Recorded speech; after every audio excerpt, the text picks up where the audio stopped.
Well, hey, everybody, and welcome to another episode of Keys to the Shop, where we give you insights, inspiration, and the tools you need to grow as a coffee service professional. My name is Chris DeFirio. I'm your host for the show. Just really happy to have you here. Of course, you can find more information at keystotheshop.com. You should subscribe to the show on YouTube, Spotify, Apple Podcasts, wherever you get a podcast and you listen regularly. That would be great for you to just find the time to hit subscribe and maybe even share these episodes on social media with your friends and with your followers and with your team. A lot of coffee shop owners have shared episodes with their team and with their leadership team especially.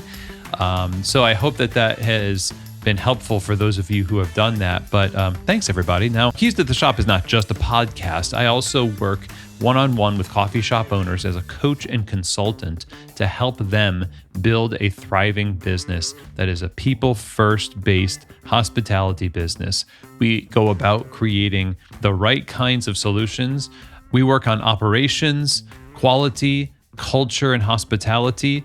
And the people part of this, of course, is very important. And that's what we always start with. Is this a people first kind of organization? And what can we do to create the right kind of systems and solutions to make more thriving possible in your business, a sustainable coffee business that you actually love working in and on. So that's what I do. And if you're wanting to work one-on-one with me, you can go ahead and email chris@keystotheshop.com. And there's also a place in the show notes where you can see a link and you can click that link. It will take you to a place to sign up for a discovery call. And that's just free. We'll have a conversation with you to see if this is the right fit, you and I working together. So don't forget, key holder coaching groups are coming up for owners in the fall, but pretty soon the managers key holder coaching group is going to start. Wanting to start that in June. We've got a lot of great interest in that group for managers.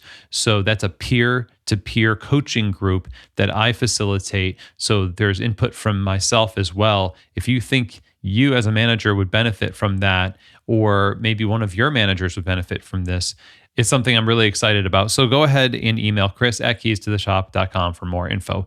I wanted to talk a little bit about the Pacific Barista series, the plant-based beverage OG, let's say. They are the ones who have been around for decades, helping baristas create amazing plant-based beverages, an extensive lineup that is created for baristas, tested by baristas.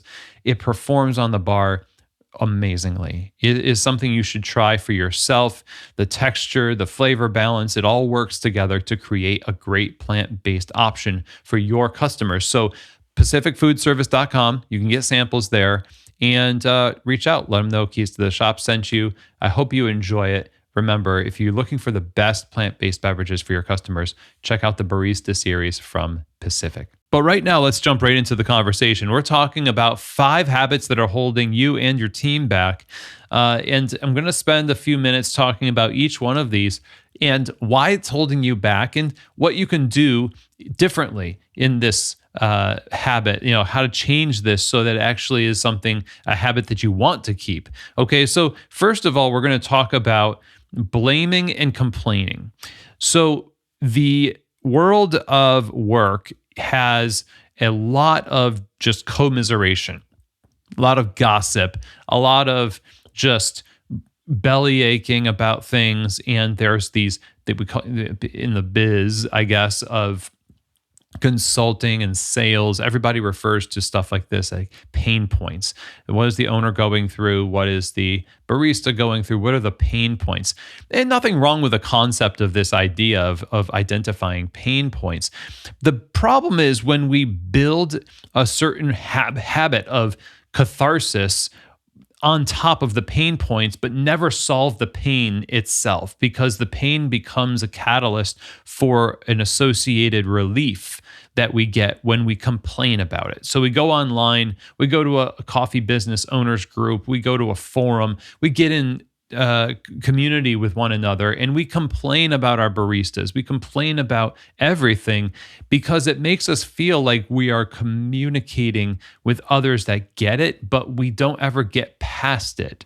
And it's, again, communicating what's wrong and sharing and even sometimes venting is okay, so long as it doesn't become habitual and you just kind of stay there and it becomes your whole personality. Complaining and blaming is not a strategy. Blaming, for example, is when you might not be able to see the solution, but you know that that's the problem and that's the cause of the problem, and you haven't really investigated it. You've just gone purely on emotions.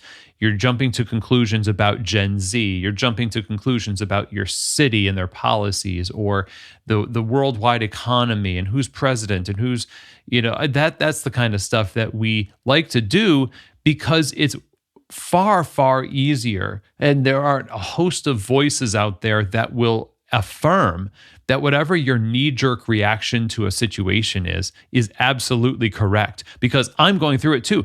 And if you're going through it and I'm going through it, then it is true that it is this person that you've hired, or it's whatever it is you've been blaming and whatever you've been complaining about and commiserating with is the problem. So what this habit does is it prevents you from seeing solutions outside of what this carefully constructed habit has shown you is you're the victim of circumstance, and there's almost nothing you can do except to say, well, if it was different, I would be different and this would be different. But here's the thing. If you're in a position of ownership, you have to do what the title says. You've got to own that thing. You got to say, if this is taking place, it's because somehow, whether explicitly or tacitly, whatever, this is something that I've approved of. Like they say, you get what you tolerate. And that ultimately becomes an indictment on something that we've done that is not, it's not like you are a bad person. It's not like you should be perfect. A pursuit of perfection is, kind of tied to this commiseration culture, this blaming and complaining culture, because we think that we should be perfect, and anybody who gets in our way is obviously thwarting our attempts at glory, and they're the enemy. This is not true, because we're not going to be perfect. None of us are perfect. And when we embrace the idea of imperfection in the execution of our vision for a coffee shop and its operations and everything else, then you can accept blame yourself. You can accept responsibility. Okay, you can accept and own the situation. Now, I wouldn't even go so far as to say it's blame, because blame, even just the word, connotates some kind of a cheap, just jab of emotions towards something, but it's not like a responsibility. It's not a response to something, is a lot more measured. Just the word itself communicates that it's not just out of nowhere with pure emotion, no prefrontal cortex action, right? It's actually a little bit more, there's more planning involved. There's more level-headedness. And this is what we need more of, is a level-headed approach to situations. Like if you don't enjoy the way that your baristas are working on the bar, for example, you could just woe is me, and you could jump online and you'll have a whole group of people that'll just come by and pat you on the back and say, yeah, young people suck, and this sucks, and the customers suck, and everything sucks, Great. Well, that's a good environment for solutions to come out, right? No, it's not. It's the worst. And nobody really has great solutions when they have a mindset like that. Rather, we ask ourselves the question, what is true? What is true about this situation, about the people, about myself? What part did I have to play in facilitating this event or this situation? And then when you start to accept that responsibility, you can see that this is not just as easy as your initial emotions wanted you to make it seem. It is actually a lot more complex. There's more variables here. And because of that, you need to take a studious approach to it. You need to take a level-headed approach to it. So replace blaming and complaining with curiosity, with ownership, and with a level-headed response that will actually solve the problem. And then your business will not be built on the foundation of bitterness and complaining. And those pain points, these problems, these challenges are common. Just know that they're common. But the also what's common is to stay there and to live there and never actually solve anything because we're too busy blaming and complaining. Okay, so now number two of the habits that are going to hold you back and your team back. And by the way, that blaming, complaining thing, it holds your team back because they don't get to see somebody demonstrating, taking responsibility. Just like we've said about perfectionism, it communicates to people that they too need to be perfect, and therefore they will never share with you what's going on and how you can help them, even though you want them to, because what you're demonstrating is an inability to go first in being vulnerable and being an imperfect leader that is simply working with them and for their success, showing them what it looks like to recover from mistakes, to be imperfect. And in this case, if all you're doing is this blaming and complaining, then that's what you're going to get. It's no wonder that the people who have the hardest time with gossip in their coffee shops tend to be the people who do the very thing that their baristas do, only they do it amongst themselves as leaders or outside in another community of owners. It's just kind of one for one, right? So, next one is rationalizing bad behavior. This goes two ways. Of course, we've got the behavior that you do, whatever you want to do. You can be somebody who's passive aggressive. It's understandable why I would be upset. This is my business. This is my livelihood. No, it's fine for me to do that because I'm the owner and I have more on the line. And it's not fine for them to do that because they're just baristas, They can just go get another job. It's probably just not fine no matter who you are, whatever that passive aggressive or behavioral tick that you've got that is not helpful. It's just objectively not helpful no matter who you are. And we like to rationalize our bad behavior. And by the way, so does everybody else. I'm a barista. I don't make as much as I want to. I'm struggling to find money. I have to live with a bunch of people because it's really hard to find housing around here. And I don't need to put up with this. And, the reason I'm mad at customers and I'm mad at the world and the owner and I don't follow the policies and everything else is because I'm pissed. And they rationalize bad behavior because they're human just like you. So the rationalization also extends out to how you deal with that behavior. If you find that you have baristas who are engaging in this, but they're linchpin baristas. In other words, they're people that are very good at their job, but they're also very bad at being a pleasant person. I've talked to so many people who have this problem where maybe because of the hiring process not being dialed in as much as it should be, they've invited this liability / asset into their business. Asset in one area, liability in another.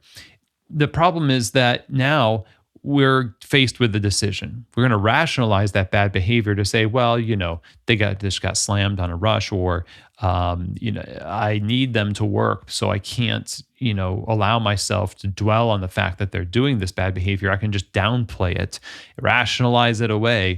You see how this rationalization to lower standards and bad behavior, it applies to everything. Your coffee shop's going to get dirtier. The coffee is going to taste worse. We're simply going to allow for this downward trajectory as long as it's convenient for us to avoid confrontation, avoid management, avoid leadership. We're not going to talk with them about it because we still might be suffering from this. Well, who am I? I haven't worked the bar in a long time. They work the bar all the time. I don't have any right to tell them what to do or how to do it. And that's BS, of course, because it's your business. Let's not forget. And we've rationalized our procrastination of this thing, right? We've allowed ourselves to sort of put up with something because we're afraid of the pain of confrontation, because it makes us feel a little bit like, it's that imposter syndrome. Who am I? And I don't want to do that. So it's not as bad as I think. No, don't worry about it. Don't, no, no. Customers are still happy. Nobody's really complaining yet. Let's just go ahead and let it sit there. And when it does boil over, well, now we're forced to do it, which is a classic procrastination move where you develop the not so great skill of being good at the last minute because you have to be. Now, because you weren't prepared, you didn't have a preemptive kind of methodology about being prepared. You waited till the last minute. And in this case, it's when you get that 1-star review. I can't believe this barista did this. They basically insulted my kid or whatever it is. You know that person's had issues before, but you've been rationalizing it. Okay. I quit this job. I quit. This boss is just awful. I've put up with it long enough and I'm going to go. You say, what happened? Well, guess what? They finally had enough of your bad behavior and they rationalized that for a long time. And you know that you've had this thing, but you thought everybody was just so graceful to you. And maybe even you reframed your bad behavior as kind of a lovable, idiosyncrasy. Like, this is just who I am. I'm kind of cantankerous. I'm just a little bit salty. No, you're actually just being a jerk sometimes. And maybe more than that. If this happens to you, it's probably something a lot more people think but aren't acting on, maybe because they can't, because they need the job and they have to stay around, smile to your face, but behind your back, they really are just like, I don't know how much more I can put up with here. It goes both ways. So the rationalization habit is really pernicious in coffee shops. And it really, I recommend this book, Radical Candor by Kim Scott, to really create a culture, not just of feedback that we've talked about, but a culture of being candid and not letting these things fester. You need to say, here's the standard. Here's how we behave. Here's how I behave to you as a boss to an employee. Here's how employees to boss, employees to employees, customers. You got all these groups of people, and the relationship between all of them creates the bedrock of how successful your coffee shop can be. It starts with getting clear on what it looks like to maintain healthy relationships. And you can't just rationalize this bad behavior and expect those relationships to remain healthy, because we're not addressing the downstream impact of bad behavior that creates distance in relationships. It creates an environment where baristas just don't want to engage with the customers. They don't want to talk to you. You don't want to talk to them. And everything starts to break down. Over reliance on just read the manual. We don't want to talk to each other. We'll just text each other now. This is sort of like the last stage of the de-evolution of a coffee shop. So let's not get that far. Instead, let's just say, okay, this is a behavior that we want. Here's what we don't want. When we see what we don't want, we operate with my friend Kwame Christian's framework, compassionate curiosity. And if you want to listen to that episode, by the way, go back. It's going to be in the show notes. But you get curious. You are compassionate. You understand that this is a person that I care about. I care about this person. I want them to succeed. Let's make sure that we're working together, truly working together as a team to help each other, and not simply allowing these things to remain as is our custom for the sake of avoidance. So number 3 on the list is procrastination of decisions. So it kind of follows from what we were just talking about, which is we're going to simply analyze things, rationalize things absolutely to death until we actually forget about it, or it looms so large in our mind that we perpetually put it off until we'd rather that person quit. Like, they could have been a really good barista, but I would rather that person quit than me have to talk to them about their behavior. Or, we'll be on the cusp of making a decision about, a signature beverage, but we just keep on thinking, well, maybe that's going to be wrong. I don't know. And we just keep on going and going until it's so late in the process and people are like, hey, where's your fall drinks? And we say, oh, shoot. Okay, I'm going to throw something together. And it loses what it could have been. It could have been something very good had we just been a little bit more decisive. And honestly, leadership is not making about like over analyzing to make the perfect decision. It's about being in tune with the people of your staff and your customers and the flow of your business on a daily basis so that when decision time comes, you have been informed already to a large degree. The details might need to be filled in, but if you're distant from your business and you're trying to make decisions, you might have a lot more insecurity when it comes to making one because you're not as informed as you should be. So, being informed, being in and amongst and knowledgeable and having organizational self knowledge is huge for when you need to make decisions because it gives you basically most of what you need to know contextually to understand what the next right decision is. So if you're having a hard time making a decision, it could be because you just don't know enough and you can't feel, you don't empathize with what's happening. You don't know what's going on the bar. And so you kind of know that and you have to catch up. Procrastination of decisions can also look like irresponsible delegation. Somebody has an overloaded plate. You say, I really don't want to make this decision. And you know what? Michael Gerber said I should work on my business and not in my business. So what am I doing? Dirtying my hands with decisions. I'll just give this to the person on payroll. But here's the thing.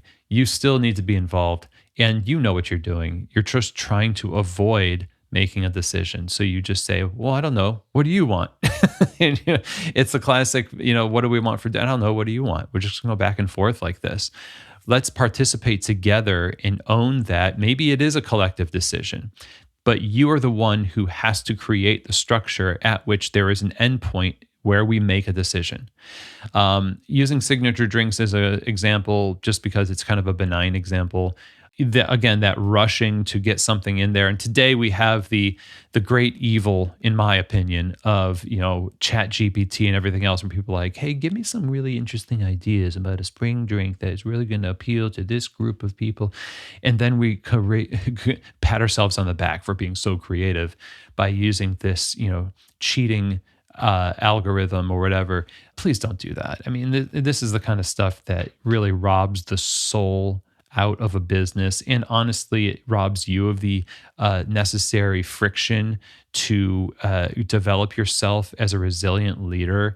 If you're constantly putting off decisions, irresponsibly delegating your responsibilities to make decisions, or doing what I think is really awful, which is outsourcing it to AI or something like that, then what you're doing is you're setting yourself up for a fall later on. Because when the pressure comes to uphold standards, when the pressure comes to own the result of that decision, you can simply go back to number one on our list, which is blaming and complaining. Well, it was Claude who did it. Or I gave it to my manager and I guess I should have hired a better manager because they should have made a better decision. Now you're off scot-free when originally it should have been you to take ownership of it and make that decision. Okay, so not saying delegation is wrong. However, check in with yourself to make sure that it's not something you're just doing as an avoidance mechanism. Okay, so procrastinating your decisions, you got to start earlier. You've got to have a process, have a workflow for how signature drinks look. Gosh, I mean, like 2 months before you launch a signature beverage. I'm going to give you that. Look, 2 months before a signature beverage comes out for the seasonals, you need to be thinking about what this is going to be, how you're going to, is it, something locally sourced? What do your customers love? What's going to be profitable for the business? Is it realistic to scale across the cafes? Can you train everybody and inform them in a way that will allow them to confidently make massive amounts of this thing when you launch it? Who's going to inform the customers on social media? There's so many things. This is why we procrastinate the decisions, is because we are like, oh gosh, there's all these decisions. Let's just like do something simple and do something last minute and call it, some weird funky drink, and nobody will know. But all the potential of what could have been, you kind of know yourself. You just put that on the table for the sake of procrastination. So whether it's one-on-ones with your baristas or signature beverages, things like we always talked about doing a mobile cart as an addition to our brick and mortar for events outside the shop. There's a planned, strategic, systematic way you can start working on these things and make steady progress rather than last minute Hail Mary type of decisions that end up being a little messy and ineffectual. Now, the fourth thing is glorifying chaos and dysfunction. Now, I hinted at this earlier.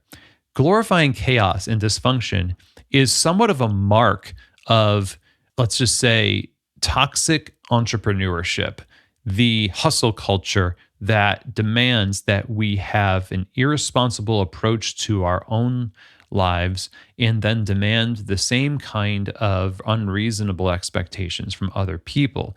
So you might be a couple of years into running your business and you basically just live there and you have no boundaries and you almost expect people to do the same thing because that's what you do. But your lack of boundaries and your lack of systems and structure doesn't mean that other people need to or should be expected to live within that same environment.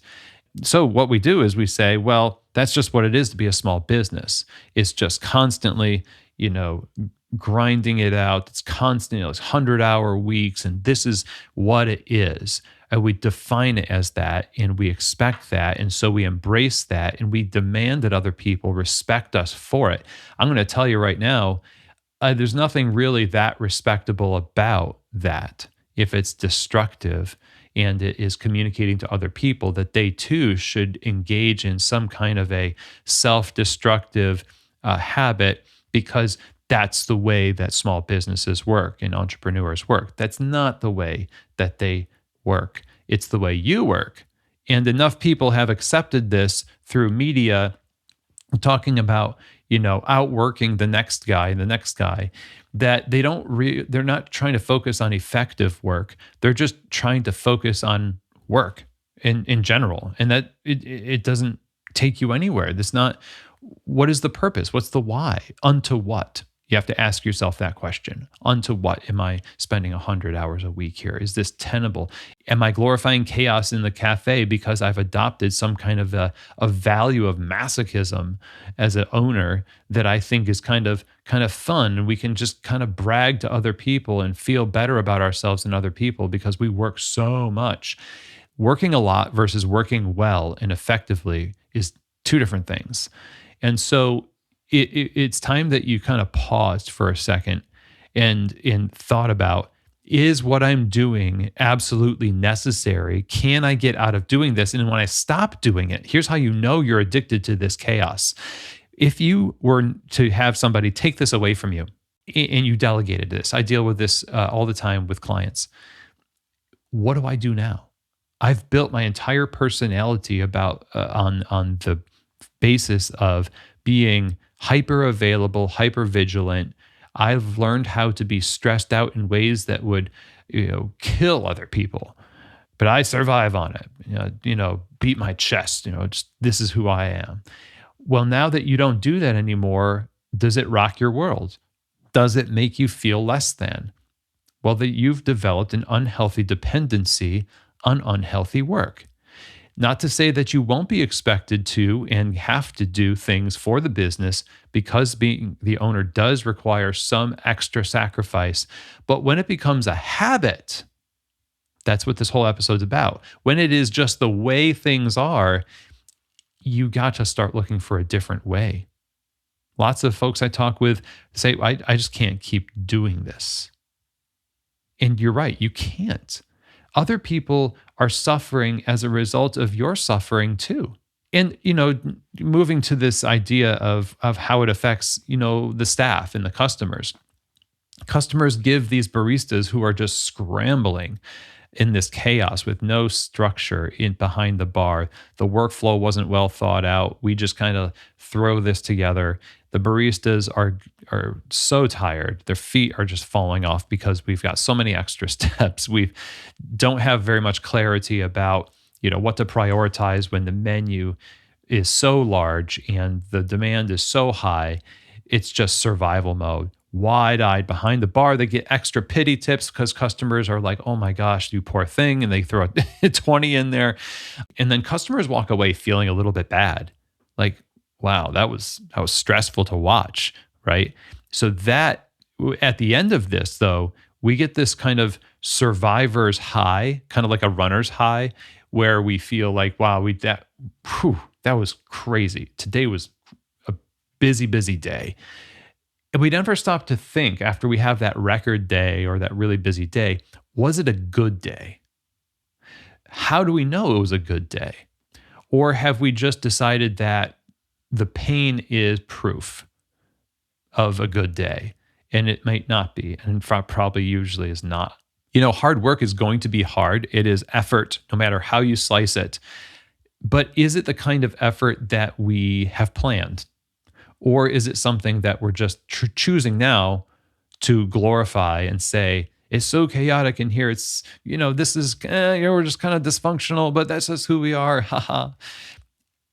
It only lasts so long. You will only last so long. You'll have high turnover. Customers will just kind of feel like they can't really relax in your space.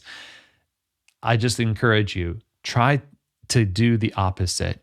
Limit yourself, put boundaries in place. If it's about the number of hours that you work every week, you might need to invest more money in staffing and delegation to free yourself up a little bit more. And you could have at this point, but you didn't value your own time enough to invest in it. And the truth is, you might need to get to a point where the pain of continuing what you're doing now outweighs the pain of actually changing. That's John Cotter's change management principle number 1. And so hopefully you don't need to wait that long, but putting some boundaries of time and effort and energy, mercifully limiting your menu to, not as many items. There's a lot of ways you can sort of streamline and put systems in place that allow us to not be so hyper vigilant every week, to not just cover the entire cafe like we're just jumping on a grenade every single week. We can start to peel back and say, why did this happen? How do we solve it permanently? Let's put the system in place. And if you need space to do that by putting somebody in charge of a few things that are taking a lot of your time, invest that as much as you can. But the glorification of chaos and dysfunction can't keep happening because you will never actually get to the point of recognizing that it's negative and not some badge of honor that hustle culture has told us what is natural for what you engage in. Okay, so the last thing I want to talk about here is uninformed comparison, number 5 of 5 habits that hold you and your team back. And this one is a constant on LinkedIn. It's a constant on, Barista Magazine and Roast Magazine and everywhere else. And these magazines and everything that promotes the coffee rock stars and great cafes, nothing wrong with them. I mean, these are lovely people behind the magazines, and they're friends of mine. And it's just that we have so much media, and even this show, Keys to the Shop, shows you, hey, here's a Founder Friday. Somebody built a really great business. There's a fine line between inspiration and comparison that makes it a little bit more disempowering than empowering. So when you have uninformed comparison, what you're doing is you're saying, I am so insecure with the way I do my business that I need to just jump onto anything that looks like confidence, assume that it was done with the integrity of the business in mind, that it was a great decision. And I'm going to do that because they're famous, they're being talked about on a podcast, they're being talked about in a magazine, they won an award. And people don't win awards People don't get on podcasts and people don't get in magazines unless they are doing everything right. Now, you wouldn't actually say that, but that's the way we act. And I will tell you that every cafe that you've ever been to or you've heard about has issues. You can't just take the example of somebody else and just plug it into your space and expect it to work exactly the same without knowing a little bit more about where you're getting that example from. But the worst thing about this habit of uninformed comparison is that it deifies fame and scale. We see, oh, they have, they open like 20 locations. People can't open lots of locations unless they're very successful and they have great coffee, great hospitality, great service, and they're making money and everybody's happy. That doesn't happen unless all of those things are in place, right? And that's why I'm going to do what they do, because if you're big, you're good. Or if you're famous, you're good. You won an award, you're good. And it's not true.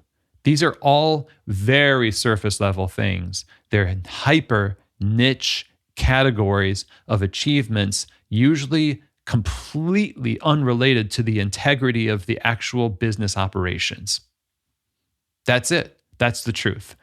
And with that in mind now, you can have a level head, a sober mind, looking at, oh, this business is doing that. That's interesting. It's not like, ooh, they did that. I'm going to do what they did because they're my hero. Don't have coffee heroes. Try not to. Try, and I say that because when you get in that mindset of fandom and, these are heroes, etc., we use all of these hyperbolic terms these days. Everything is like heroic and epic and stuff like this, because we don't really have a correct understanding of the value of what we're doing. We need to almost punish ourselves by, bowing before the idol of this great and powerful entity, coffee shop or business, etc. And that is the fee that we pay, is we humble ourselves before them, and then we can ascend to the places where we've elevated them. But they should never have been elevated to that position in the first place. It's all smoke and mirrors. It's everybody saying, good job, high five. And, as much as I can help it on this show, the idea of having a Founder Friday is to say, hey, this is a person doing real work, and here's the real work that they do. And if we pull back the curtain enough, maybe we can start to see a little bit of ourselves in those places, so that we don't start to have this comparison where it feels like we need to sort of throw ourselves under the bus and take our eyes off of our community, our staff, our customers, etc. You see what I'm saying? There is this idea of heroics and deification, and these are my coffee idols. And you start making decisions in the business because that's what my coffee idol would do. But that makes you foolish. If that's the reasoning that you're using, and you say, well, what would so-and-so do if they were in this position? Well, so-and-so is not in your position. They're not you. You know way more about your coffee shop and your people than they do. Okay, so I get the idea. Don't get me wrong. Like, there's a principle. If there's a principle of, okay, maybe I should take a page from the playbook of this person who said that they like to approach things from this perspective. I get that. But the foolishness happens when we start to become so fanatical that we almost want to be mini versions of spaces, of people that we actually don't know. You don't look at the P&L. You don't look at the corrective actions that are being taken in the performance improvement plans for baristas and managers. You don't look at the customer complaints and the customer evaluations and raves about the coffee shop really as much as that owner does. And so we need to really put comparison and access to the visuals of other cafes in check. Don't throw yourself under the bus. You have way more expertise and ability for knowledge of context to make good decisions even without the other cafes examples. If you want to be inspired by baristas, by owners and coffee shops and businesses, do it with the intent to merge it with the health and stability of your own understanding. Who you are. Don't just grab and throw it in there. We have this habit of just taking trends and taking discoveries and innovations and saying, well, that's going to be good for my shop, and it might not be. And so you owe it to these folks that you are with right now to put in check the example of other people that are not in that group. Maybe they will have something that is actually good for you, but you need to know your stuff well enough to know what is or is not good for your sphere of influence, your community. So, uninformed comparison can be, holding you back, right? And all 5 of these things, I think, are worth thinking about and trying to go the opposite direction. Solve it. If you find yourself saying, yeah, I do that, the next step is not to just kind of go up to a mountaintop, take a vow of silence for a month and then come back a changed person. It's just take 5 minutes a day and practice the micro habits of the opposite, of the balanced version of these things. And then watch your identity and your team's identity change over time. That's the aggregation of marginal gains. You do that every day. Let's do 6 minutes a day. Let's do 10. Let's do an hour.